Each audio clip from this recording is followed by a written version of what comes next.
Alright everybody, welcome to this edition of the EAW podcast. It is me, Showster 26, and first off I wanted to just kind of give my apologies for the delay for this episode. It's been a crazy week, and a few potential guests backed out at the last minute, but it's okay, it's all good, it's all gravy. I'm just happy to be here with you here today. Today I got a great guest lined up for everyone. Amazing work from her. But before I get to her, I'm just going to talk real quick about a few things. First off, Ground Zeroes. We had our live special Ground Zeroes just this last Sunday. Interesting show enough. Very solid. I wanted to give my thoughts about it really quick before we get into the main bulk of this episode. So I'm just going to kind of go over things briefly, kind of skim my thoughts. First off, we had the match between Carlos and Keelan. They had that barbed wire death match. Thought it was kind of interesting to see like a match of this type to open up the show. Very, very unique to start off, and because I'm always the guy who's saying, well, how are you gonna follow that? And when you put something like that on, to open, could have been a very, very it could have really made it hard for anything to follow. Good match, tiny bit short for me, just a little tiny bit, but that's perfectly fine. Keelan getting the win there. So I guess that kind of wraps up. I'm guessing that's going to wrap up his feud with Carlos. Next we had Nathan Fiora going up against Shaker Jones in Nathan's return. Welcome back, Nate, to active competition, by the way. Very short squash match. That one goes over with Nathan picking up the win. Not much to say here. Good to see Nathan back. Just kind of wishing Shaker would get a little bit more of a break, but maybe not this week because I'm taking him on. But yeah, I think give Shaker Jones a chance somewhere. Okay. Moving on from there, we had the press conference. We had DDD and Chris Elite, kind of making everything, I guess, official for Road to Redemption.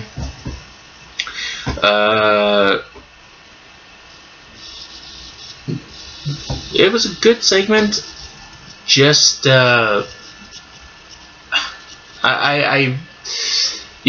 don't get the, they're not gonna touch, because just the pay-per-view before, they've already made physical contact. I don't get the point in them being kept aside and not making contact after they already have.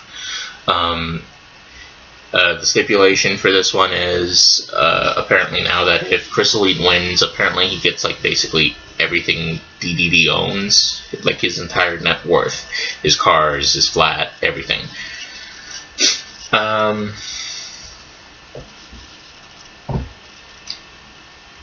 As far as a stipulation for that match, I'm at the moment I'm not exactly seeing it. Maybe if they kind of play it up more and they kind of show off a little bit more of what's at stake, or give a real reason why DDD would care about so much about all his physical possessions, because to me he seems like the type of guy who's like he says, he blows money without even a thought. So to me, it all just kind of, it's one of those things where I think that they have to build that part up about it a little bit, but I'm still very excited to see the match that's about to take place between those two, and I can't wait to read the promos. Next up, we had Finnegan Wakefield finally getting the big win here over Fudge, getting the New Breed Championship in that ladder match. Man, congrats, brother. You've been I've been fortunate enough to work with you a couple of times. and you've been a pretty damn good talent every time I've met with you, and this feud has just been, it's been one of those that have been hot, and it's something that every time you get a chance to see you and Mongoose work together, it was always a great sort of like build for all of it. Loved the result. Hoping that McQueen kind of moves into something a little bit better. Maybe that's what this is all about. Maybe he'll be going into the Interwire Championship kind of scene. That's where I could see him going next. But for the moment, congratulations to Finn.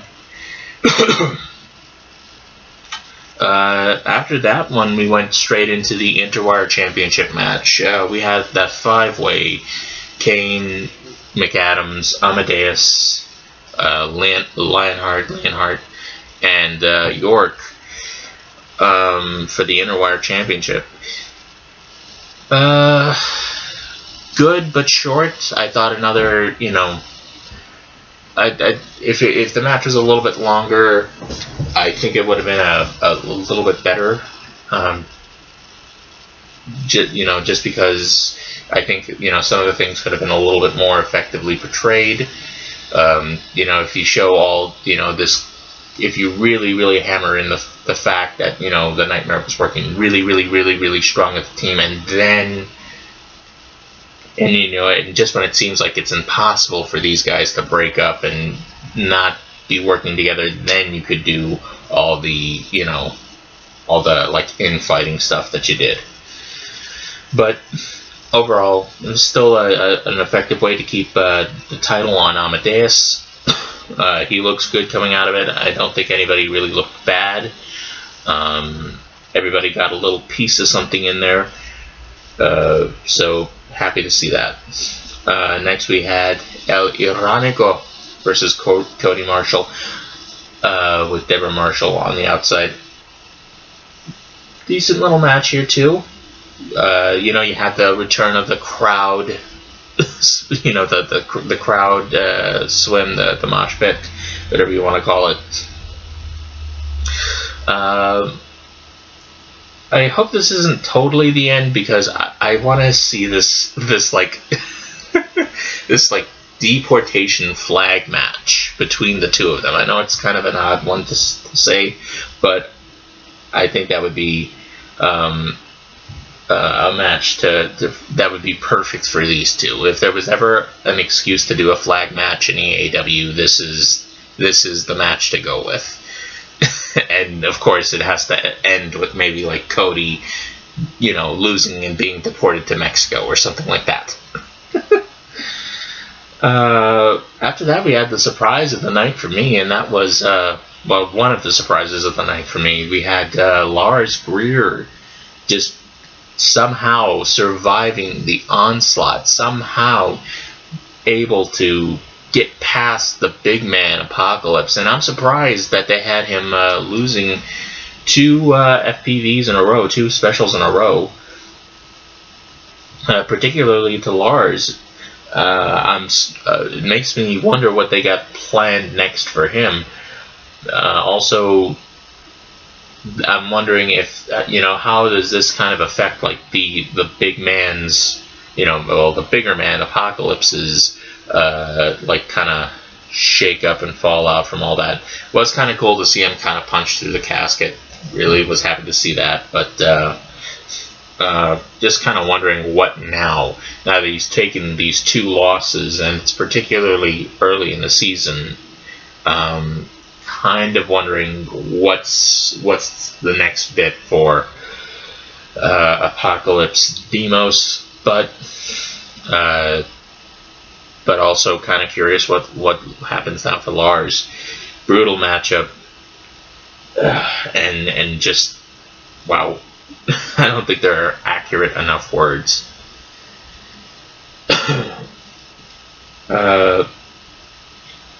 One little side note, I saw that we had this thing where like we had an ad where Aaron Mislav is, I guess, going to host a interview show or something. I'm not sure if this is an actual thing or if this is just like kind of like one of those gag sort of like advertisements. But all in all, interesting stuff. Just if it does come to fruition, kind of wonder where that leads us to with Aaron Mislav as a character. And then finally we have the main event of the evening, and this was the real shocker for me. I could have swore this was going to be TLA's night. I mean, for all the you know, the guy, I'll just come out and say it, I'm a mark for the guy, you know, and for someone who works so hard and somebody who puts in his time and is an active member in the chat and in the forums, all that, you know, and he's pretty over amongst all the community. I'm surprised that he didn't get the win tonight. Even more shocking, we have this whole, like, well, what was the deal with Cam? Did she, like, was Jamie in on it or not when she attacks him? Was it, I think we kind of should have, I don't know, broken off from the world title from this relationship feud. That's just me personally. I think if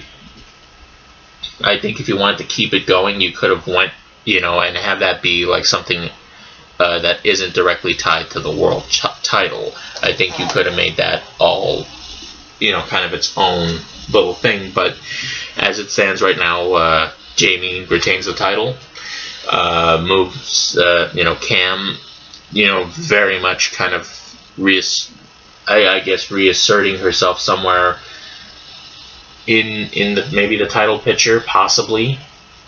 TLA, I don't know. I'm starting to think that every time I root for TLA,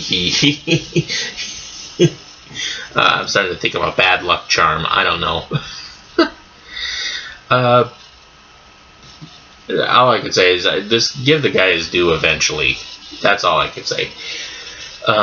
Overall for the event, I'm gonna give this an 8.5 out of 10. I'm gonna take away a few points for things like, again, I thought we kind of did a lot of the gimmick matches sort of early. I know we had a lot of gimmicks on this one, but I think that as far as pacing, like, we're throwing out 2 gimmick matches, then we're throwing out, you know, because we had the hardcore, we had the death match and the ladder match. Then we do the 5-way match, which is still a 5-way match, but it's a standard, but it's mostly standard rules. There was the chair at the end, but that, you know, overall it was a pretty straightforward match. Then we do, you know, Cody and El Ironico. Then we do the death match, well, not the death match, the Grave Rules match, you know, the casket match. And then we do a standard match with Cam as the special referee. It was just kind of like wonky how, like, you know, how everything kind of like fell just as far as the pacing of the card. A few of the matches I felt really would have benefited from a little extra time. Just, you know, particularly the 5-way, I felt that you could have gotten a little bit more juice out of that if we just would have given it a little bit more time. But overall, another solid entry. It was great to see in the chat room. And if you guys have never been in the chat, make sure you do. So that's kind of my thoughts about that whole matchup with the whole event as for Ground Zeroes. That's kind of taking care of that. And one last little piece of business before we get to the main show. Before I get to the guest, I got a request a few days ago in the chat for that the next time I would do one of these. You know, our former New Breed champion, McQueen, Fudgy, we love you. He asked me to kind of, you know, just go out there and sing a song, you know, he asked me to sing the theme to a cartoon show. So, seeing as I am a man of the people, seeing as that this show is, for you guys and pretty much by you guys, I have no choice but to reduce myself for your entertainment to singing my acapella cover, my one-man acapella cover of the DuckTales theme song. So let me just get ready. Me. See. Oh, my throat. Sorry, excuse me. My throat is a little rusty right now, just because it's kind of early. But whatever. Here we go. And a 1 and a 2 and a 3 and a 4. Life is like a hurricane here in Duckburg. Race cars, lasers, airplanes. It's a duck blur. You might solve a mystery or rewrite history. DuckTales, woo. Every day they're out there making DuckTales, woo. Tales of daring, do bad and good DuckTales, woo. Alrighty, so that's enough of that. I hope that Fudge is happy that I've made an ass out of myself. We'll be,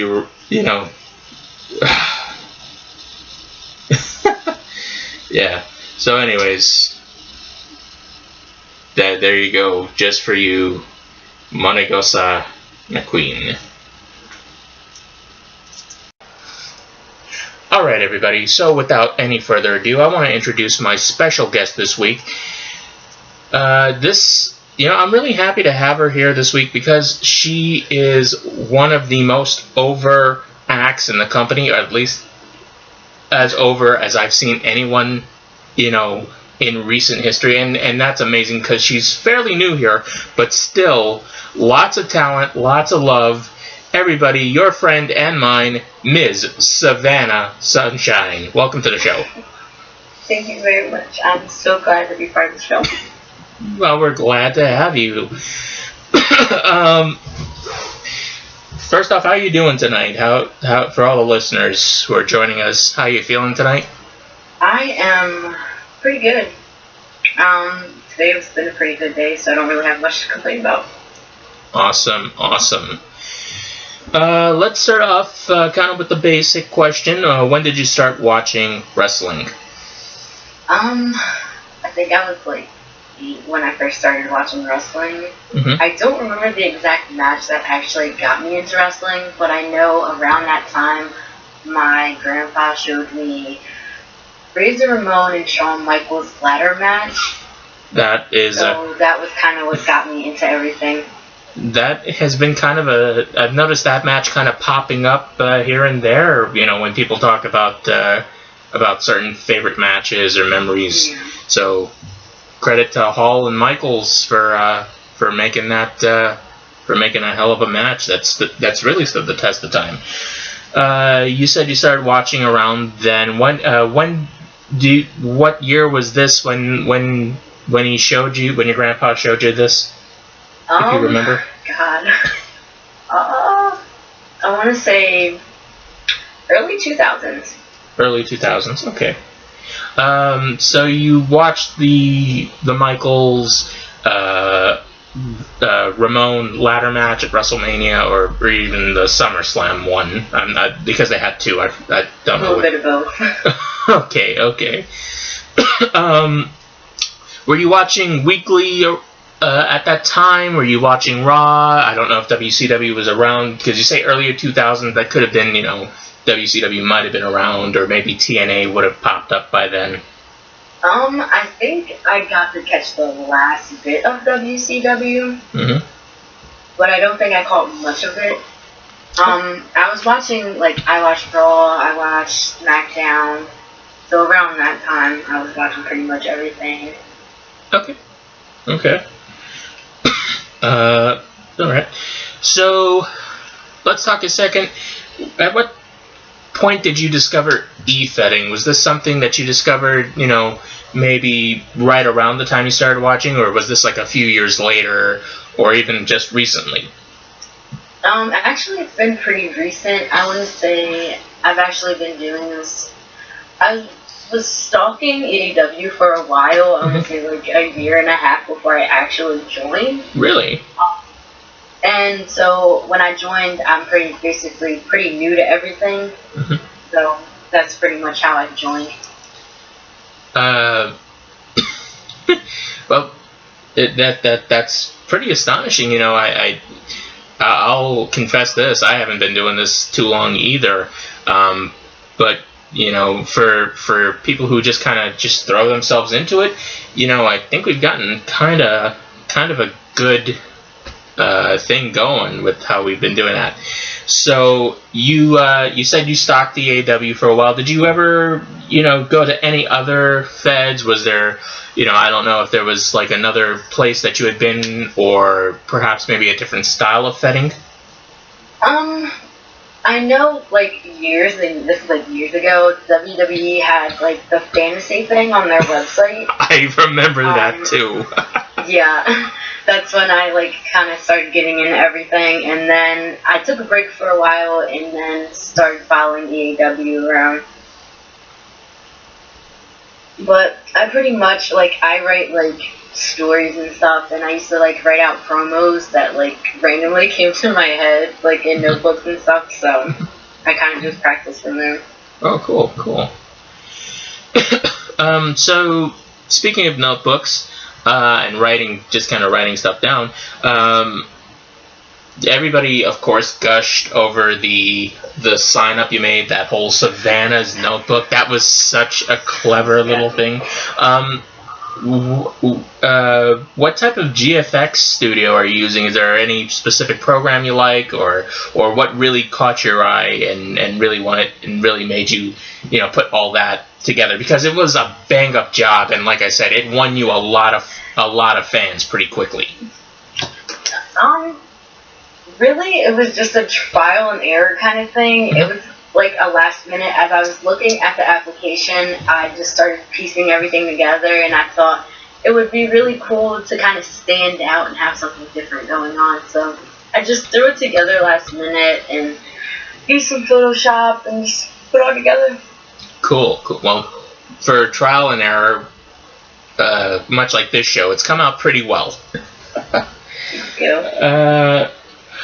Now, we can't talk about the GFXing without talking about the character who's behind it. We got to talk about Savannah. How did you come up with her? Where did she start from? I have a pretty big obsession with Solo Darling, because she's kind of the most adorable thing ever. So I kind of took bits and pieces from Solo and just did my own little thing and gave her own little story. However, the injury storyline that I had for her coming into the show was actually something that came from, I want to say I talked about it with a friend, and they gave me the idea to give her injury, to make her kind of the underdog. So that's pretty much where all that came from. Okay. As far as anything else, the whole the high school notebook and the just the whole obsession with sugar. Was there any other things that kind of influenced you? Because you could say, some people might say Bailey if you're really watching WWE, or some people might even say, oh, she's a face version of Vanellope Von Sweets from Wreck-It Ralph or something like that. Anything else that kind of helped form the nucleus of Savannah Sunshine? Actually, Vanellope Von Sweets was actually kind of what I incorporated a little bit in my own little way into Savannah.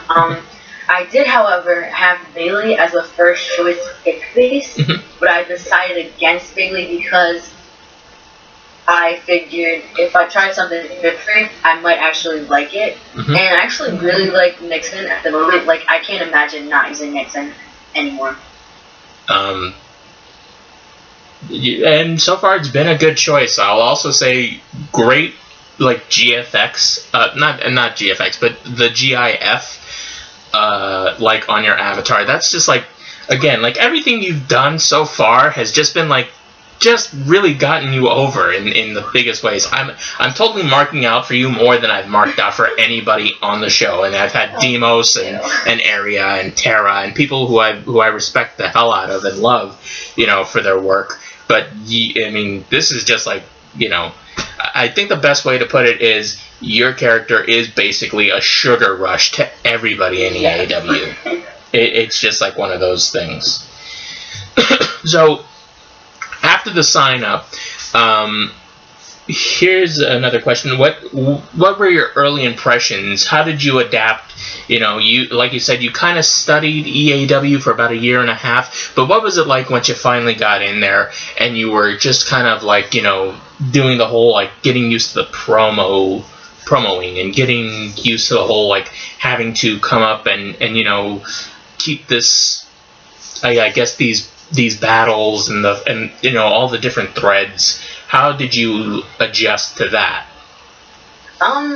It was a little overwhelming at first because a lot of the girls are so amazing at writing their promos. It's kind of intimidating. Definitely. But I think I adjusted pretty well for someone just coming into this.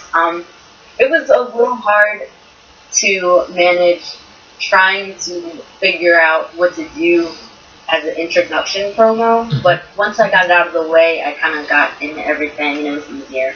Okay.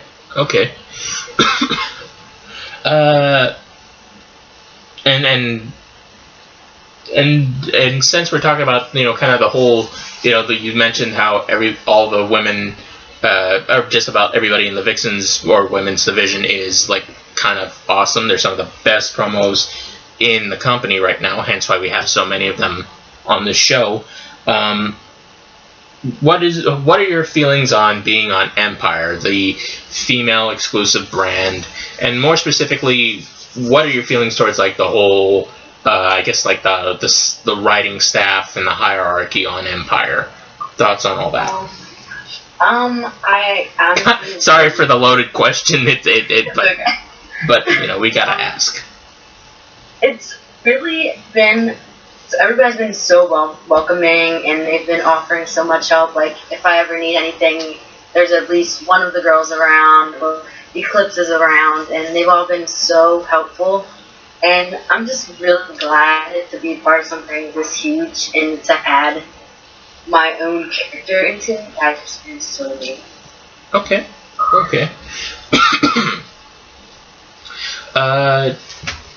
And again, thoughts on like how do you feel knowing that you're always on Empire? Because like you would have seen watching Once Upon a Time, you could have been on any of the brands. You could have been going back and forth between any of the three main brands, and then they had the typically like an exhibition show, the sort of like an all brand inclusive show that was for like lower card matches. How do you feel being kind of like in this era now where we have like this one devoted show for women and not really getting mixed in with the other three brands? How does that make you feel as a performer? It's a little less intimidating because, again, a lot of the guys are really good at what they do. So I think having the girls have their own show is really a chance to show that the girls can shine just as much as the guys. And we've been doing a lot of different things lately, and it's just been really amazing to see how far like we've come from like the first like beginning to now. Like everything's just changed a lot. Very, very true. Very true. Okay. Yeah, a lot of things changed. One of the things that really changed was that now we have like, and this just is a credit to everything. Just how strong the brand is. I don't know who or what the feeling was when we first announced this, the Empire brand, but it's going strong. We've got its third FPV, I think. Its third own separate FPV coming up. But I want to talk about the first one, or maybe better yet, the second one, Terminus, because you had a match on that one. You had that feud with Jocelyn Demos. Yes. Tell us a little bit about that feud and really how you felt going about it, and doing your being in the promo battle for all that. It was unexpected because I was so new coming in. Everything I didn't expect to just get thrown into something just like that.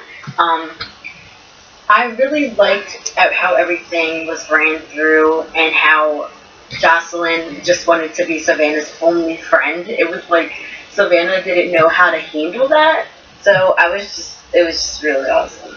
Okay. And the promo battle for that one. How did you feel about that particular match? Was it everything you had hoped it would have been? Was it? Do you feel it lived up to the match and the feud itself? Talk about the promo battle, if you will. I think the promo battle was probably pretty hard for me because I was going against someone I didn't really know a lot about. But I kind of just went with it and tried to learn about as much as I could about Jocelyn before I went through and started writing all my promos out. But it was a really tough challenge because going against someone from the sanatorium is really hard in any situation. And we everywhere. But yeah, I mean that it's certainly. I don't think there's really a weak link in the sanatorium, or at least there isn't one right now. And anybody who holds their own against any of the members is definitely one of the better promos, I'm just going to say. I believe you got the win in that match against Jocelyn, correct? Yes. Yes, so FPV debut, big win, hooray. How did it feel getting that win on your first FPV? It was kind of unexpected because I honestly did not expect to win as somebody who's new just coming into this. I, however, did enjoy the entire feud. I liked how at the end of the match they hugged it out and they were still friends after that, so that was kind of my favorite thing of the whole feud. Well, that's nice. Now, right after that, you got another FPV, the FPV that everybody both loves and in some cases could dread because of the amount of promos and opponents you could have. We're talking, of course, about Pain for Pride 10, which I think was one of the biggest, if not the biggest, Pain for Pride we ever had. I believe you were part of I believe it was the Divide and Conquer match, correct? Yes. Okay. For some reason, I had it written down, and I guess it didn't take right in my notes. But remind us again who were the teams on that one, if you remember offhand. Oh God, I honestly do not remember. I think. Because I think I'm pretty sure you were opposite of Brody. I was. I just can't remember who. I think April Song was in that match, but I forget who or what, but okay. Yeah, sorry about that one, folks. So anyways, well, from what you remember about the match, about that whole build up and that whole event, take us through your feelings over the first Pain for Pride that you've Pain for Pride was probably the toughest of any matches I've been in because there was so much at stake for one, and there were so many people involved in my match itself, and going against people that some people I hadn't known about yet, some people I knew about. It was just really a lot of, I don't want to say stressful, it was stressful, but it was like really high stake, and writing a promo for it was so hard. I don't think I wrote a promo because I don't think I was around a lot at that time, but I know just thinking about it was really rough on me. Wow, that you didn't write a promo? I'm surprised to hear that now. I'm surprised to hear that. Well, I think at that time was when I was going through like my whole stuff, like real life stuff. So. Yeah. Okay, so and it's understandable. I myself had a period of time where I had to take a few months off because of stuff that was going on, but glad to see it back.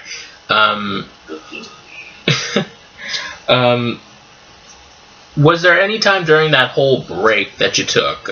Because again, like you said, some stuff kind of came up. You had to take just a little bit of time off.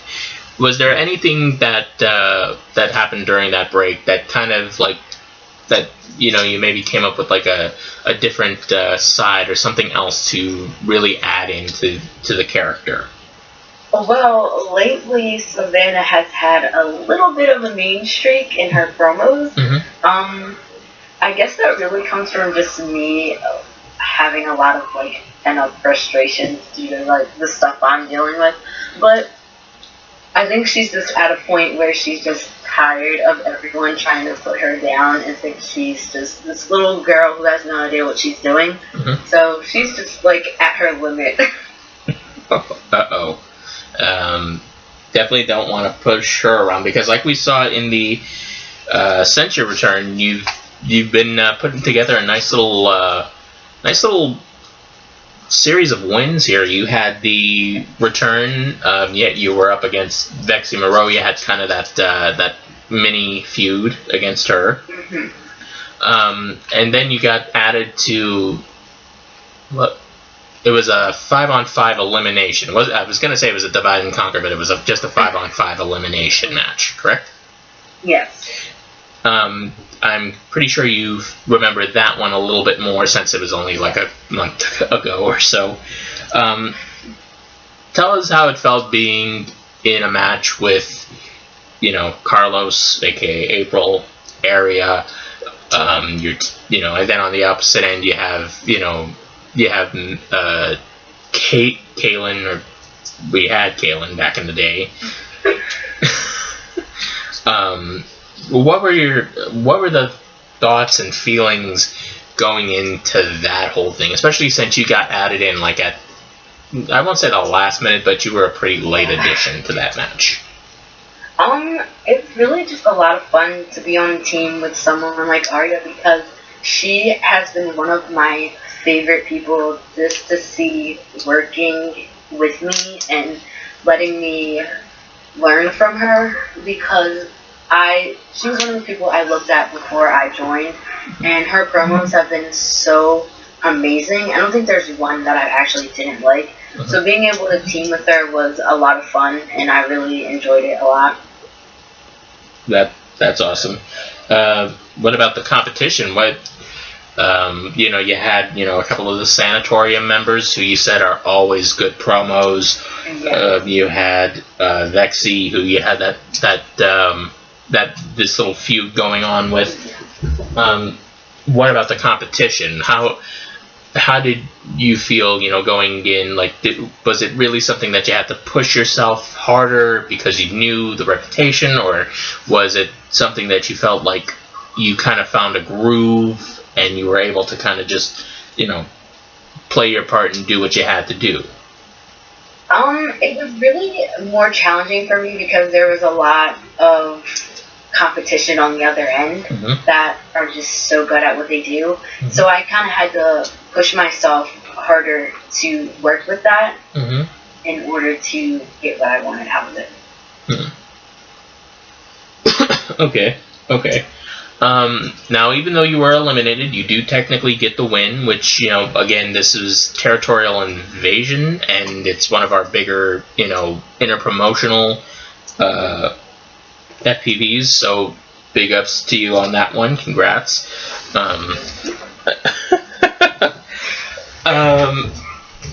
And then you go on, and lo and behold, you're in the Empress of Elite tournament. Obviously, this year we had the change in format, single elimination, as opposed to the, I guess it's called the round robin style, where you have the blocks and all that. What were your feelings going in when you hear that, okay, you're going to be a part of this? Did you expect it? Or was this something that you're like you knew you were... Well, I got told I was going to be in the match, like in the tournament itself, which really made me so happy because I have not been here. I've only been here for maybe 3 or 4 months now. And for someone so new to get thrown into something that big means that everybody thinks so highly of you. Like, they think you're really good at what you do. So I was just really thankful and really lucky to be added into that. And it was just a really fun experience for me. Okay. And like you said, you had been kind of following for over a year. How did it feel knowing that they were doing this different style of tournament? Did you like the idea of change, or does it put any more pressure because it's a one and done, and if you aren't out there going and getting that win, it could very easily mean you're out of the tournament and who knows what happens next. How were your thoughts on the change in tournament format? I really liked the single elimination just because I feel it makes things easier and to run more smoothly than the other format of the show. So I just think it's just easier on everyone, including the drop 12. Okay. It was a pretty big day. I mean, I remember we had it live in chat. We had we had day one. I'm pretty sure everybody was rooting for you. Or at least everybody was rooting for you in your match. You had, again, against Vexy Moreau. What were your thoughts on that one? How do you, considering that you've already had this little bit of experience, how do you feel going into this and, I guess kind of keeping it fresh, but yet making a point to bring up the history and all this? How did you deal with this situation that you're in this tournament, it's bigger stakes, and you're against someone who you've been having this conflict with? Well, for me, it was just... I wanted everybody to just know that Savannah's anger did not just come out of nowhere. I wanted them to know that the anger came from the injury and then her being randomly showing up in EAW and then them fighting back and forth was just the icing on the cake. Okay. And then, of course, we can't go without mentioning the Slurpee spot. Was this something you ever suggested, or when you see these type of spots, is it something that that you're like, oh my god, I love this, or oh no, like I'll let everybody in on a little secret. I like that my pick base is Jake the Snake Roberts, but I hate that I can't outrun the damn snake. So how are your feelings as far as the whole, chugging a Slurpee to avoid a count out? Well, I added that into my description of Savannah herself because I want everybody to know that that's like her secret weapon without letting them actually know that. It hasn't been used a lot, but it's been used enough to really make it known that that's what gives her energy. It was not talked about. It was just, I guess, whoever wrote that match looked through to see that they were going to add and added that in there from what I wrote there. So that makes me really happy. Okay. Now talking about how does it feel to get the win and knowing that they're putting at least this much trust in you to kind of test the waters, I guess, or at least see how far you could carry the bar in the matchups you had. How does it feel to get the win, knowing that you're going to the next round of the Empress of Elite when you read the match and see that you won over, and with all the reaction of everybody who's reading it along with you in the chat? It was really incredible. Like, it was a really good feeling to know that everybody was really glad that I was advancing on to the next round. I was really glad that I was advancing on, because I feel like since I took my little break and then I came back, and I feel like I'm kind of at the top of my game right now, but I could do a little bit better. But what I've been doing lately has been better than what I did before I took my break. Okay. And it obviously must have shown, because the next round you're placed against Consuela Rosavella. Here now, Ava, excuse me, I have a bad tendency to mispronounce names. Damn. You and Consuela in the second round. How does it feel to go up against someone who is, known as one of the better, if not one of the best, promos? If it isn't evidence enough that she has these two characters, if it isn't evidence enough that she's a former specialist champion, you had her just recently. She was taking on Jamie for the World Heavyweight Championship. That's no small feat, especially in today's EAW landscape. Talk about the feelings knowing that you're going into this battle against this particular person, even if it is with the alt, even if it is with the alternate character. And let's talk a little bit about the promo battle and how all that kind of shaped up. We did talk a little bit when we knew that we were going to be facing each other. We talked a little bit about how we wanted certain things to go in the promo itself, like things we added. The juice spilling on the carpet at Consuelo's house in my promo was something we talked about. Mm-hmm. So that was like my favorite part of everything. Mm-hmm. It was really challenging because I was really nervous to have to face someone who not only wanted to get back into the title picture, but is a former champion. And I had a lot of weight on my shoulders that I felt like I had to push myself harder to prove that I could handle myself. Mm-hmm. And so you felt that you had to prove yourself. I'll tell you this one. Since House of the Glass is right here, and I always share this story whenever I can, but I could relate very much so, because my first FPV, very first FPV, I've been struggling to get anything. I'm struggling just to get like 2 wins in a row. I get put into the Glass Gauntlet match. It's a tag team match with 16s. The guys I'm going up against are SK. I've got Impact and HBG. I've got DDD, Savage, and the guy who I'm teaming with, I've been feuding against for like the past 3 weeks. So that's pressure. I understand that perfectly, and how those type of matchups against those type of people really could, they really cause you to up your game, because if you're just going to stay stagnant against those type of performers like Cam, like all the names I've just mentioned, you ain't gonna, don't be expecting too many more shots like that. Yeah. But I think I could say I felt like you did a good job, a good effort for the time you've been here, and for the, considering who you were going against. Mm-hmm. I'm gonna pay you this compliment. I think you did as good a job as you could for right now.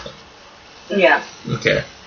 And obviously that again is showing, because in just a what is it? A few days of yes, a few days, 2 days, in fact, from this recording, we have the Manifest Destiny FPV, the third FPV for the Empire brand. Shout out to Empire, shout out to Demos, and all those guys. You're going up in this 4-way match. Again, you know, one of your opponents is a mystery competitor, but you have, it's you, it's Cloud, it's Amani. Shout out to my girl Amani, too. You girls are in a fatal 4-way match. The winner goes on to face Ryan Marks. Let's talk really quick about the match itself. How do you, again, I know we just talked about being in, I guess, kind of being thrown into the fire, but this is so much more, because now this isn't just a potential, it isn't the tournament setup. It's you win, you go on to something bigger. How are you, and on top of that, you'll be defending your brand against one of the best. I'm seriously, when I didn't know that I was going to be in that type of match until Eclipse posted the card itself, and then he tells us, "Oh, you guys, this is first shot at Ryan Marks' title." I was like, wait a minute, that does not make me nervous at all. So this is probably my most challenging at the moment match of all, because there's one person involved in the match that none of us have any idea who it is, so we don't know what to do with that opponent. So it's basically just the three of us, me, Cloud, and Amani, just going all at each other, which has been really fun for me, because Cloud brought out a side of Savannah that kind of scared me. Oh yeah, I've got to say, you know, you don't get to go up against Marks, or you don't get to be considered to be going up against Marks, that type of monster who just beat a legend. You don't get that type of opportunity without being considered as one of the people who could go out there and potentially, possibly, maybe, just maybe, pull off the big upset and get it. I say this because, as far as I understand, this openweight title is the competitor's title. It's the title for the people who are coming to. Again, it's not just about a storyline. It's not just a prop. It's about, are you there to win? And again, when it's that type of situation, all bets are off. Excuse me. Again, excuse me, I'm all getting tongue-tied. So again, I think it's very reflective of your work. I think it's very, very reflective of everybody in this match. Just how well you all have been doing.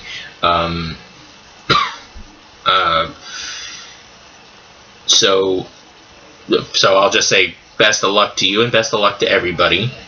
I gotta be impartial as much as I can, even though I've been a total mark for you for the past 40 minutes. But overall, guys, this is looking like a pretty stacked card. If you are listening to this before Manifest Destiny goes up, before it's in the chat, make sure you're in the chat, guys, for this one, because it looks like an awesome card. Would you mind taking a few minutes with me and kind of throwing out a few predictions? Of course. Okay, cool. Let's start with the tag team match. You got Megan Rain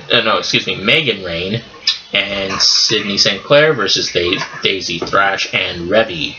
Who are you taking? I'm gonna go with Megan Rain and Sydney St. Clair, because Sydney was wearing a Savannah Sunshine shirt in one of her pictures on the feed. So of course, you gotta go for the people. You gotta root for the people who root for you. That's just fair play. Okay, we have a triple threat match: April Song, Brody Sparks, Consuela Rose Ava.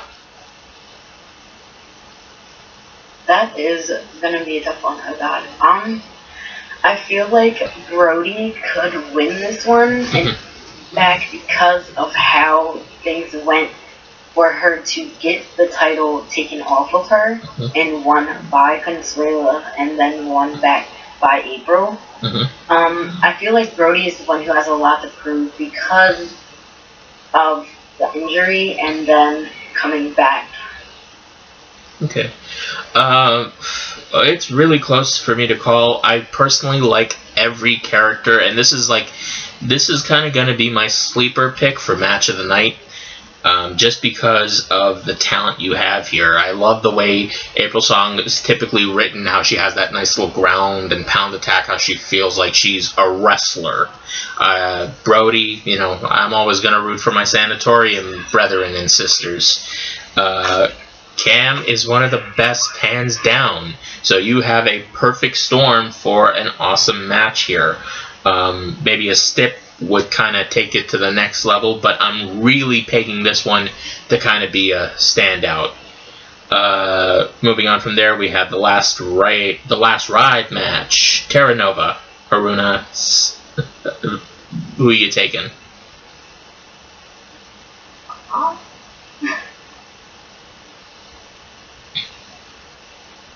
Are you still there? I'm here. Okay. Oh.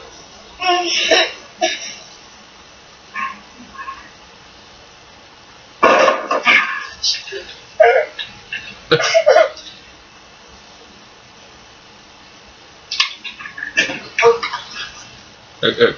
I want to go with Haruna. Because she is the one who has a lot at stake. I think Tara was the one who basically ruined her career so far. So if she loses, then she's really going to have a target on her back, per se, because she came for the GM of EAW, or Empire. Okay.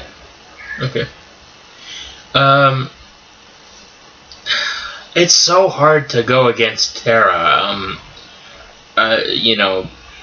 I can never ever, I had that old saying, never bet against Brian. It's hard to take anyone over Tara. We have the Women's Championship, Azumi versus Aria. Who you taking? See, I want to say Aria because Aria she's been champ since, Pain for Pride, no? Yeah. She's been an awesome champ so far, and she's proven why she was given the title in the first place and why she won the title. So I think there's a lot at stake here for Azumi to prove that she deserves this shot. But at the same time, Aria, I feel like, deserves to continue to be champion for as long as she can. Okay. I can't bet against Aria. That's the thing. As much as I feel like it's coming, like maybe in the next FPV or two, maybe the title change is coming. I just can't see it right now. I think that personally, there's some there's a couple of spots that are being wide open right now for people to get established, and they really need an established top right now because of a few departures that have happened. So right now, I'm gonna say Aria retains. They could maybe do something, that's gonna help keep Azumi over strong, or maybe they do a dusty finish.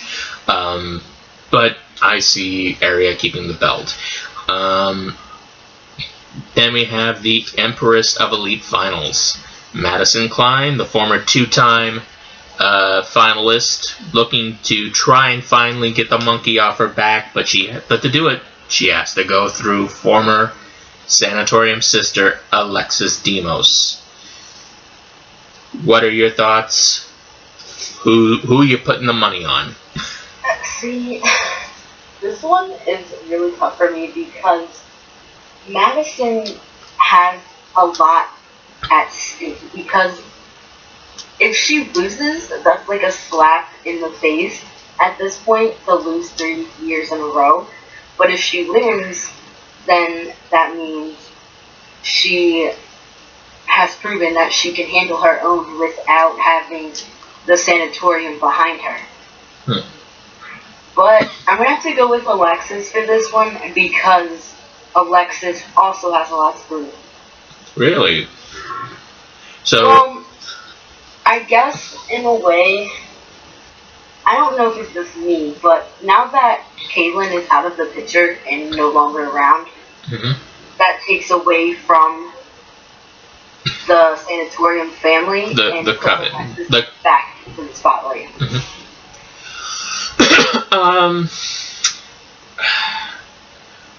I'll say it like this: I'll be rooting for Alexis, but I can't really see Madison not getting it this year, especially since she's come so close in the previous two. And also, I guess I'm a little, since I just had that tag match against Madison and Keelan, and I had to do the job there. It's like, if I'm gonna job, at least let the person who beat me go over somewhere. Yeah. So even though I'm rooting for you, Alexis, I gotta put the bet down on Madison to finally get the, to beat third time is gonna be the charm for her, I'm thinking. One last match: Australia Jordan, Stephanie Matsuda, Savannah Sunshine, and a mystery opponent. Winner goes on to face Ryan Marks. I put everybody on the spot like this, so don't feel, God. I don't want to be that person to say me, because I don't feel like, personally, I would win. I feel like out of all of us, it would be Cloud, because Cloud has... I think Cloud is the one that deserves to win the match, at least, because there's been so much that Cloud has done lately to prove that she deserves to be a champion. So I feel like Cloud would be the one to win the match, even though I would like to win. I feel like it'd be Cloud.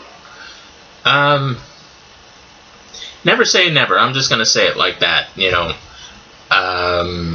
There's some people who I thought, would, there's some, you can never say never in this place.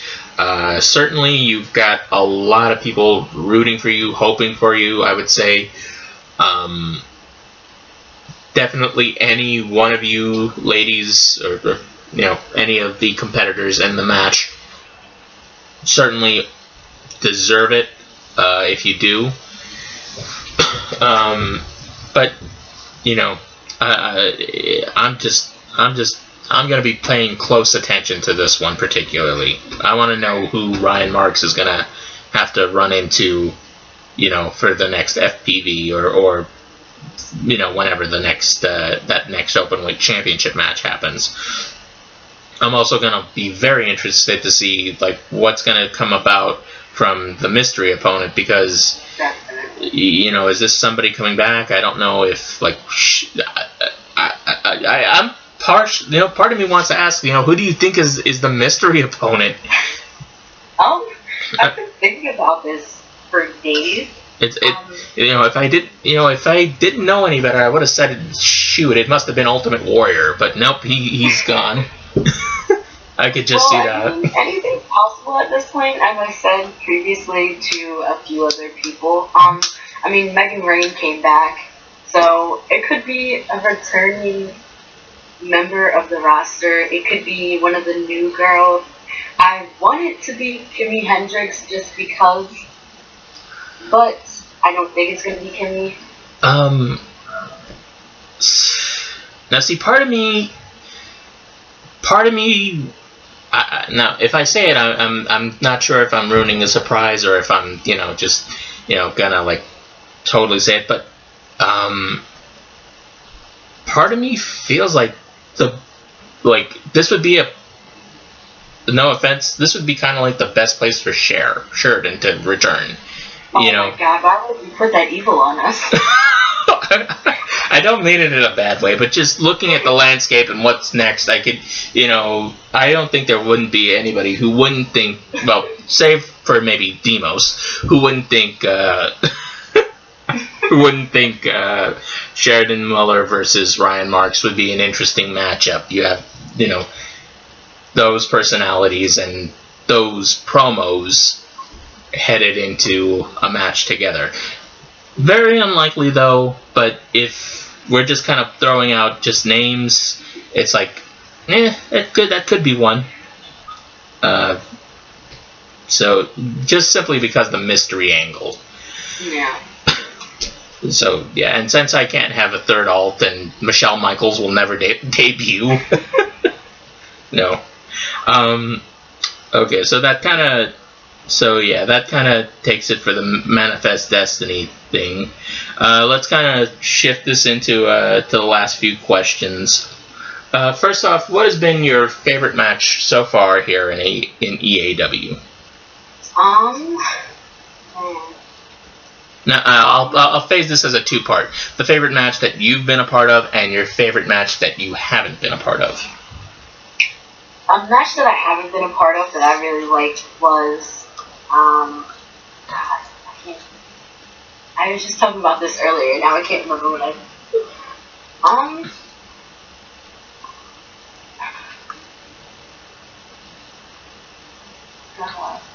I'm going to just throw this out. I guess any match that I would like to be part of is not a match that happened per se, but a match that I would like to happen for the girls themselves is for us to have our own chamber match. Okay. I think they had one at the end of at the midway break of last season, but okay. Oh, did they? I think so, yeah. Okay. As for my favorite match that I've been a part of, the 5-on-5 elimination match that happened at TI, because of the really cool spot that happened between me and Vex. Okay. Cool. So, new question. What is any particular storylines that have been your favorite? And since you're relatively new, this could be either one that's you or one that wasn't you. Even though she's gone now, I really liked how Kaylin was brought into the sanatorium. Like, it was kind of like slowly building up, and she just slowly made her way into the sanatorium. And I thought that was just a really cool kind of way to do things. Okay. What is your favorite real-life match?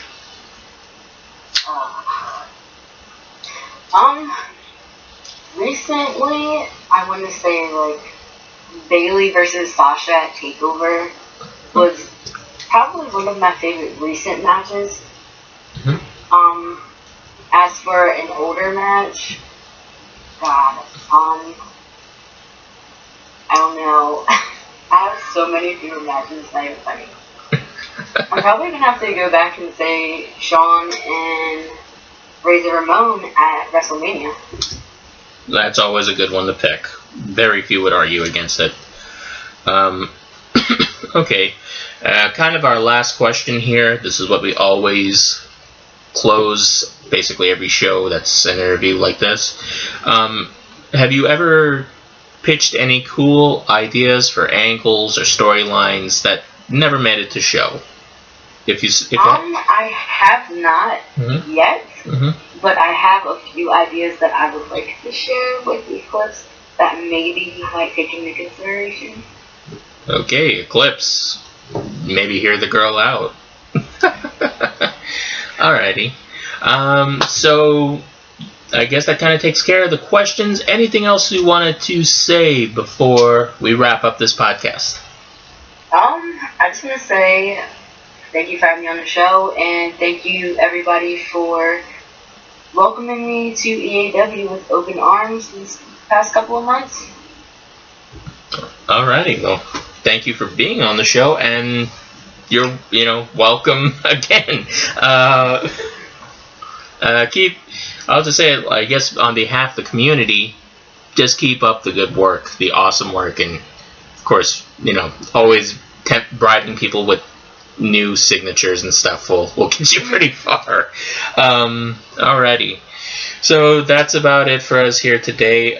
For Little Miss Savannah Sunshine, I'm Showster26. Thank you guys for listening to another episode. If you guys have any recommendations, any suggestions, any comments, any questions, go ahead and leave them either on this thread, leave them on the YouTube channel, DM me. Do so, because we want to make this, like I said at the beginning, this is a show for you guys, by you guys, and anything we could do to make it better, just throw it out there. So till next time, guys, thank you all for listening, and we are out of here.